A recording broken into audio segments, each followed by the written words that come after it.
Hi, I'm Dr. Jason Brinkley, and this is Nuclear Medicine. By the end of this video, we will be able to cite examples of the use of radioactive isotopes in medicine, describe the use of ionizing radiation in cancer therapy, discuss the preparation and use of radioisotopes in diagnostic imaging studies, and explain the difference between natural and artificial radioactivity. Nuclear medicine has taken off since the 50s and has become an important tool in diagnostics and imaging and treatment of certain disease processes. So, the uses of nuclear medicine are things like imaging studies that lead to disease diagnosis and they can help treat cancer. So, let's deal with the one that most people consider to be the common use of nuclear medicine, and that is cancer treatment. Ionizing radiation can be used to treat cancer by radiating the cells that are growing aberrantly uh, and killing them by irreversibly damaging their DNA. Now, this also will damage healthy tissue, okay? So we have to be very careful how we use this. The most common use is gamma radiation. Um, this is the so-called gamma knife setup, where they use gamma radiation from multiple sources to pinpoint and um, destroy or excise tumors, um, and that is the kind of cutting edge of cancer treatment with gamma rays right now.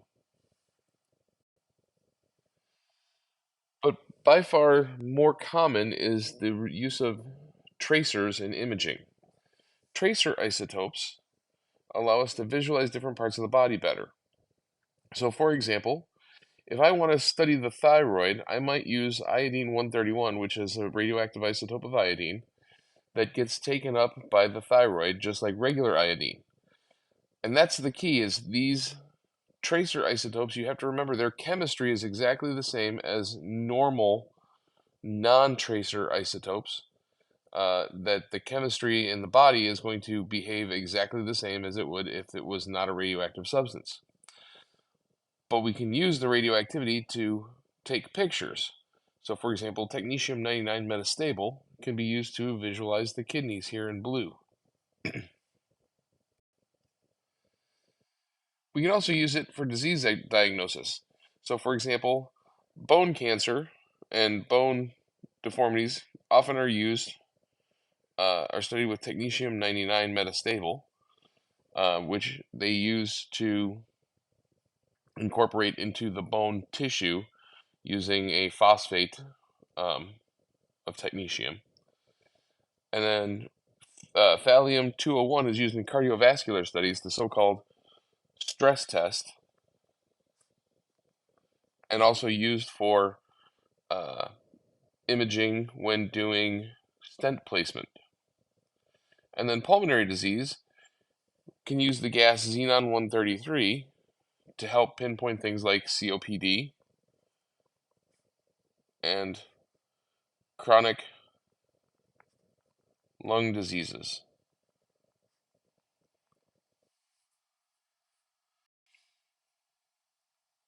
This table shows a bunch of useful isotope tracers. So for example, chromium-51 can be used to determine the volume of blood in a body. Technetium-99 metastable or barium-131 or strontium-87 metastable can be used to study the bones. Technetium-99 metastable is used in brain tumors and stroke detection along with CAT scanners. Kidney, as we've said before, technetium-99 metastable. You can see the technetium-99 metastable is around for a lot of these things, and the reason for that is it has a very short half-life. Why is that important? Well, it gets rid of the material in the body faster if it has a shorter half-life, but it's also easier to detect the radiation because the radiation is more intense from these substances over a short period of time. So it makes it easier to detect and image those structures that uh, the doctors are interested in. Now, artificial radioactivity is different than natural radioactivity.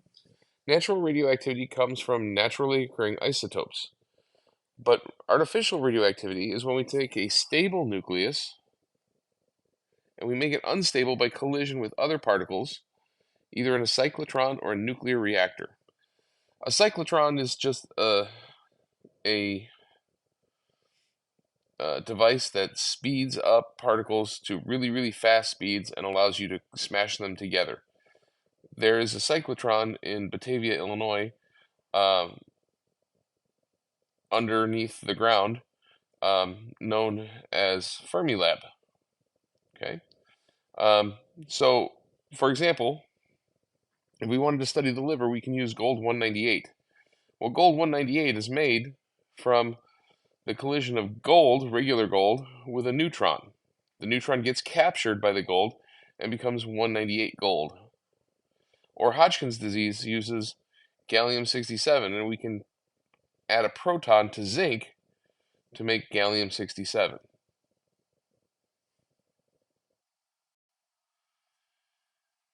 Now, since technetium-99 is often used in the hospital setting, it's important to note how we um, prepare that. Since it's got a half-life of 6 hours, it has to be prepared when it is to be used. So the way that we do this is we take molybdate ion of molybdenum-99, which undergoes beta decay to form technetium-99 metastable, which is much less stable than molybdenum-99. So it's going to have a porous glass disc and an absorbent, and there's going to be lead shielding, and there's going to be a tube that allows you to take out the technetium 99 metastable pertechnate ion.